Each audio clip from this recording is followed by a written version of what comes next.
In a children's book called Is a Blue Whale the Biggest Thing There Is?, Robert Wells, the author, gets us thinking about the size of the universe. Now I'm going to read a little excerpt from you from the book so you get an idea what he's talking about.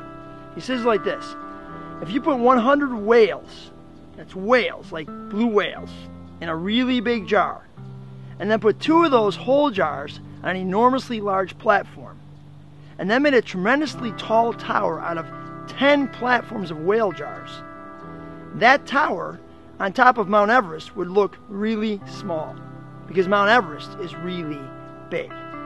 If it were hollow, Mount Everest could hold millions of whale jars.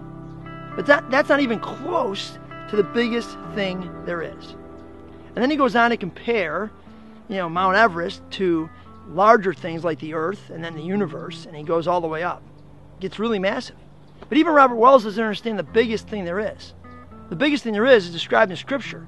It says this: in Him we live and move and have our being.